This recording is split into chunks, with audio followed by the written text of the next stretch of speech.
Thank you for visiting my YouTube channel to get your daily Bible verse and Bible chapter. I hope you have a great day and come back each and every day for a new verse and a new chapter. Thank you and God bless.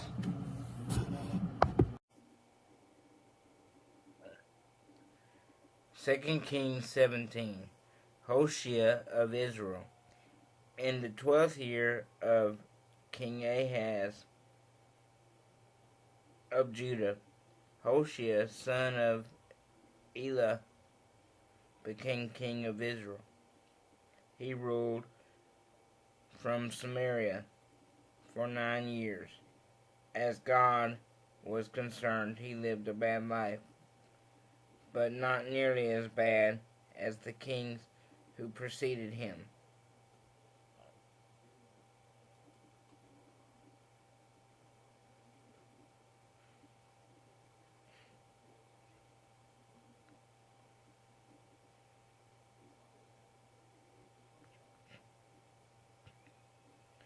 Then Jeroboam, king of Assyria, attacked. Hoshea was already ready. A prophet of the Assyrian King, and regularly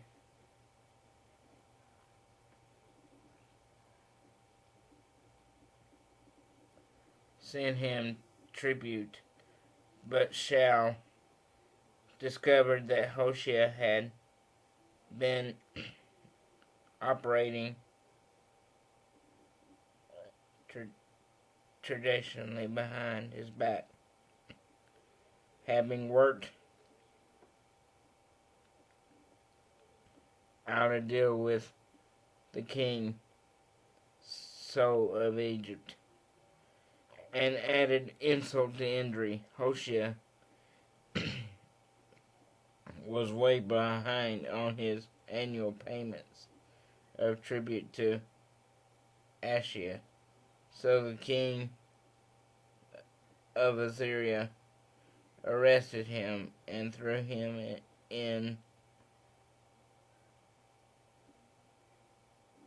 prison, then proceeded to invade the entire country. He attacked Samaria and threw up a siege against it. The siege lasted 3 years. In the 9th year of Hoshea's reign, the king of Assyria captured Samaria and took the people into exile in Assyria. He relocated them to Halah and Garzon along the Harbor River.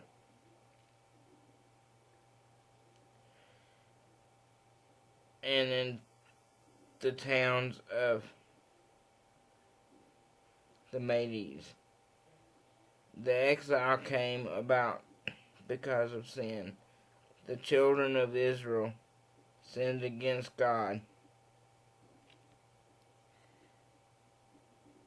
who had delivered them from Egypt, and the brutal obsession of Pharaoh, king of Egypt. They took him up with other gods, fell in with the ways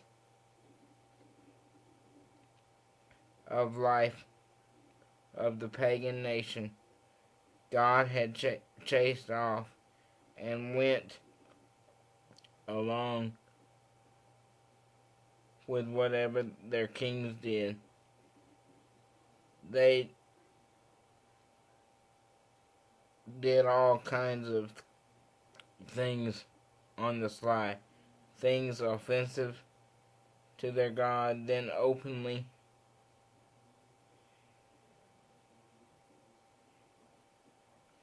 and shamelessly built local sects and religion shrines at every available site.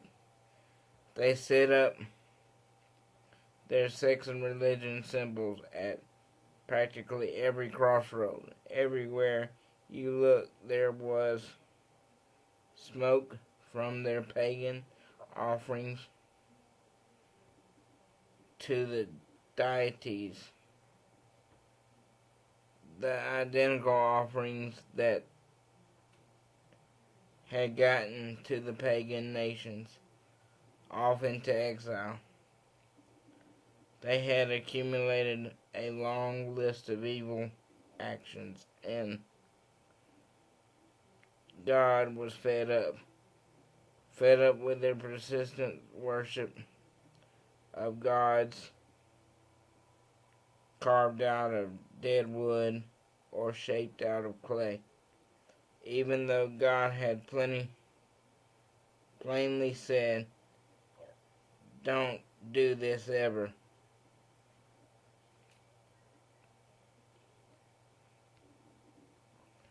God had taken a stand against Israel and Judah, speaking clearly through countless holy prophets and seers, time and time again. Turn away from your evil way of life.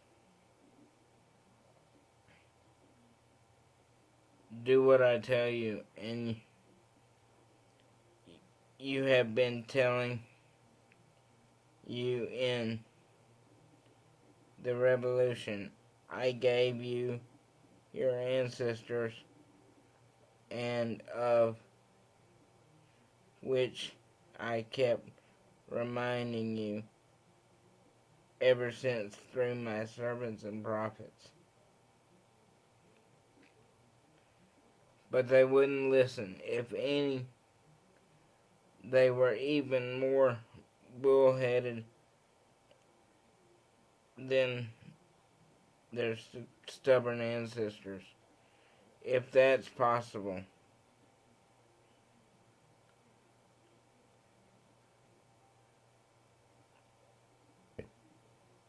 They were contemporaries of their instructions.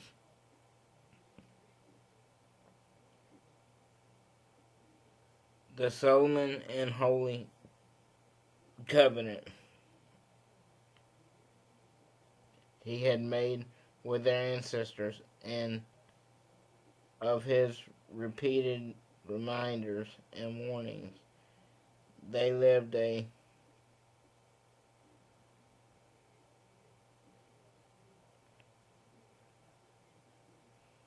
nothing life and became nothing, just like the pagan people all around them. They were well warned. God said, "Don't," but they did it anyway.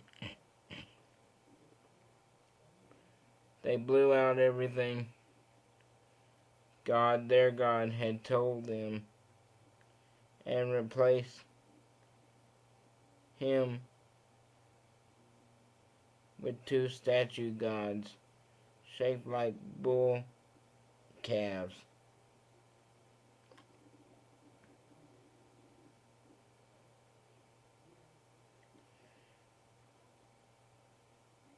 Then a Phallic pole for the whole goodness.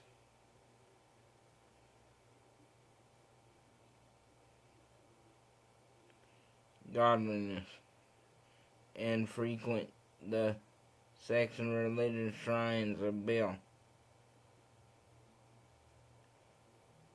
They even sank so low as to offering their own sons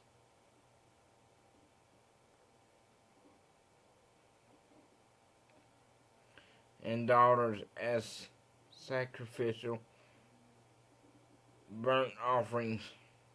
They included in all the black arts of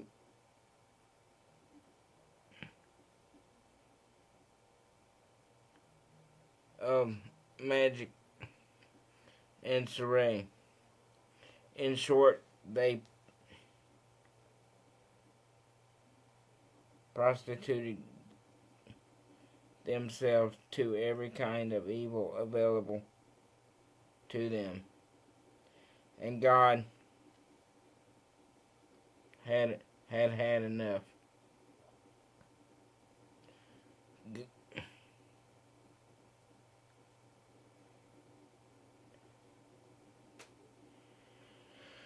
So God was thoroughly angry that he got rid of them,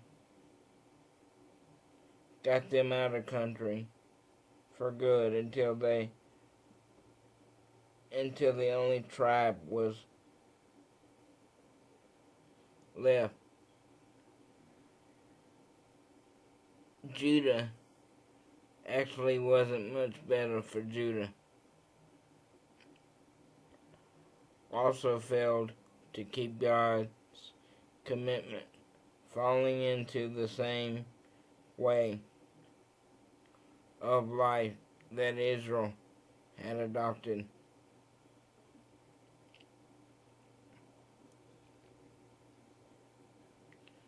God rejected everyone.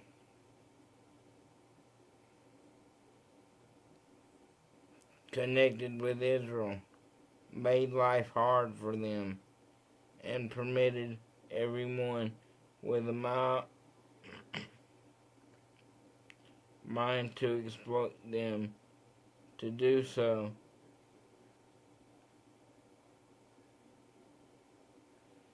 And then this final no, as he came through them out of sight.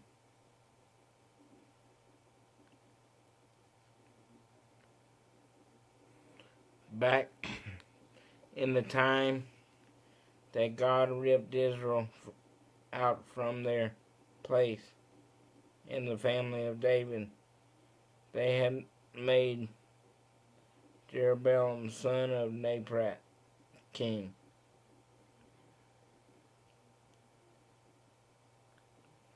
Jeroboam detached Israel, turned them away from serving God, and led them into a life of total sin. The children of Israel went along with all the sins of Jeroboam.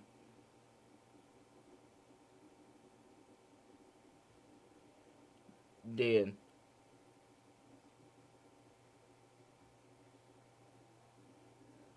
Never murmured so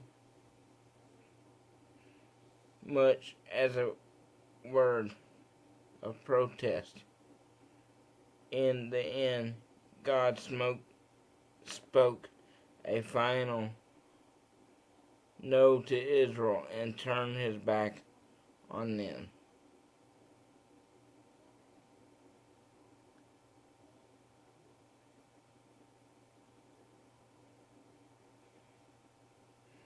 He had given them fair warnings and plenty of time, though the preaching of all his servants and prophets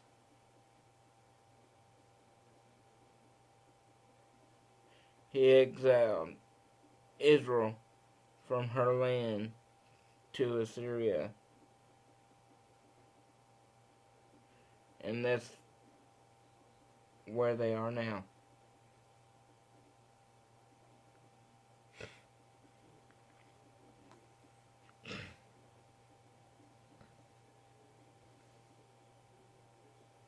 The king of Assyria brought in people from Babylon, Cutan, Ava, Hamath, and Sep, and relocated them in the towns of Samaria, replacing the exile Israelites. They moved in as if they owned the place and made themselves at home.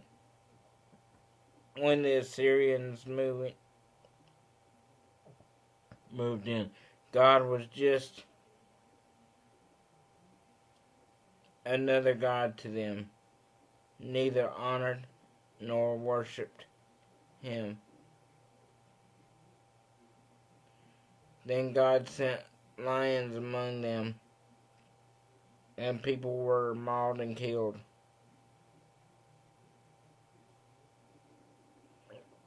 The message was sent back to Assyria.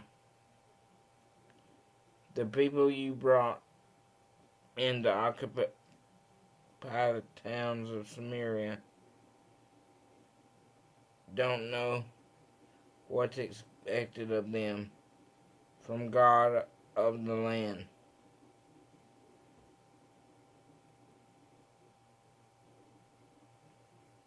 And now he sent lions, and they are killing people right and left, because nobody knows what the God of the land expects of them.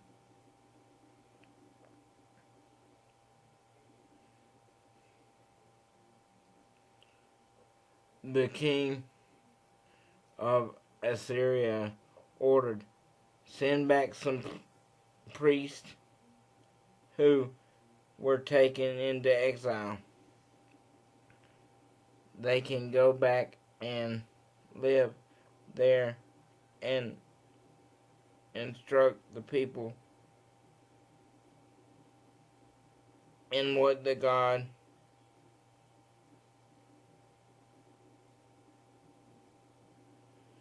of the land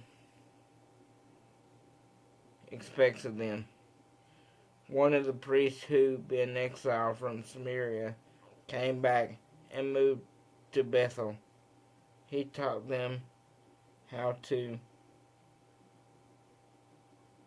honor and worship God.